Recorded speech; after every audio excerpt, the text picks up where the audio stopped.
Speaking to me now is the former Commonwealth champion, Jamie Arthur. Jamie, why you decided to make a comeback to boxing? Well, we say comeback. When you look at it, my career, it looks like I've had more comebacks than Rocky, But fact of the matter is, I've always said, with regards to big fights, title fights like this, a British title, Commonwealth title, then I'll carry on fighting. Boxed Jason Booth February the 5th last year. I was promised a rematch. That didn't materialise. So I just thought I'll take a step back from boxing and set up my own gym where we are at the moment, So this has been pretty much my driving force for the last few months.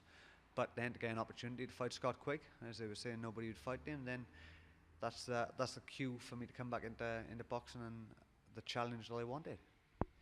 I know your last two fights, you didn't get much notice. How much notice did you have for this fight with Quigg? Last two fights, well, I had Chris Hughes, I had 15 days. Jason Booth, I had 3 weeks. For this fight, I've had 7 weeks. I was already fit, because I've pretty much been living in the gym. Yeah, that's my lifestyle, I'm a personal trainer, I'm a fitness trainer. I'd been coaching boxing, so to get 7 weeks notice, if anything, it's been a little bit too long, because we'd set out a game plan. But it's given me the opportunity to try and stick to the game plan and make sure my boxing's exactly the way I want it to be for Scott Quigg, So yeah, 7 weeks has been pretty good.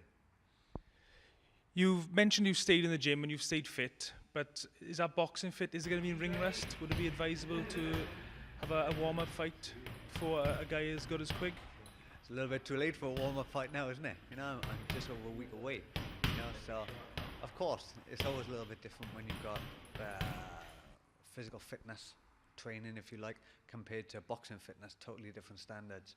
I'd been sparring, I'd been keeping my time in, and my distance, so everything's been going well. But then when you box somebody, as you say, as good as Scott Quigg, then it's going to be a little bit different. Your view of how good Scott Quigg is to my view of how good Scott Quigg is are two totally different things. So how good do you think Scott Quigg is? Of course, he's undefeated, he's British champion now, so that puts him at a certain stage. Me, when I box to the ability that I can, then I can give anybody a good fight. So come February the 4th, we're going to see how good he is and how good I am. Do you feel that you've been used as somewhat as a stepping stone for Quigg, and that Quigg has been seen by a lot of people as the next big British superstar, and you're being sort of overlooked slightly? I've been there before. I've been there. People assume that I'm an easy target. When I boxed Akash Bhatia in his own backyard up in London, in York Hall, it's exactly the same format. I was going there as an opponent, somebody who was there to pad out his record, and it didn't quite work out like that.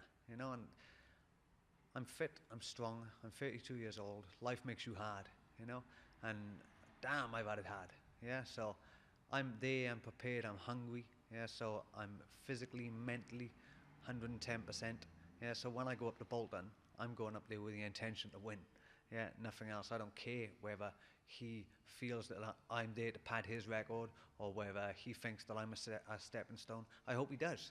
I hope he does think that I'm a stepping stone, that he's overlooked me. Because then when it comes down and we got to go to the trenches, toe-to-toe war, if need be, then we're going to see how good he is. And again, like I say, we're going to see how good I am. So it's going to be an exciting fight. You mentioned the fight is up in Bolton. Once again, you're fighting away from home. Your fight with Jason Booth was very close. You didn't get the decision. Do you think you'll get a fair shake of the dice if it does go to the cards this time? Well, I hope so, because like I say, at the end of the day, this is boxing. It's only bad for boxing if you get bad decisions. But the fact of the matter is, we have to get there. We have to get to the final bell before we can talk about any decisions, So that's not even in my mind. It's just win. Whichever way I've got to win, it's win. Simple as that. My heart, my mindset, my physical conditioning, that's what it's all set to, is to win and lift that belt at the end of it. So whichever way we got to do it, we got to do it that way. Like I say, I just hope it don't come down to the judges where there's going to be iffy decisions. But like I say, I trust the British Boxing Board of Control. I trust Hatton Promotions that it's just going to be a great fight, and may the best man win. You've already mentioned you've had around 7 weeks preparation for this fight. And have you got a set game plan, or have you got a few game plans? Or are you just going to sort of see how it goes on the night? I've been boxing 22 years. I can box, I can fight, I can go to war. I can stay on the outside. I've got game plans, different game plans for every opponent.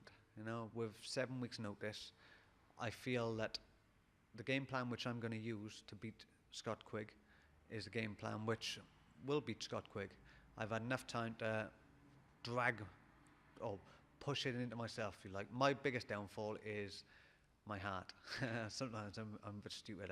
I got too much heart and too much balls that I just go in there and have a toe-to-toe war, you know, and dragged into their way of fighting. Yeah, so I've had enough time for me to make sure that whatever game plan that I need to use, whether it be A, B or C, you know, I can change it and I can stick to the plan that I'm setting out. After this fight with Scott Quigg, where do you go next? Well, obviously, it's like anything, isn't it? You know, if I win this fight against Scott Quigg and I can move on to bigger and better things. Just literally set up this gym now for me to start training youngsters as well. You know, so we're looking at our future on both sides of the ropes, if you like. Inside the rope, probably Frampton.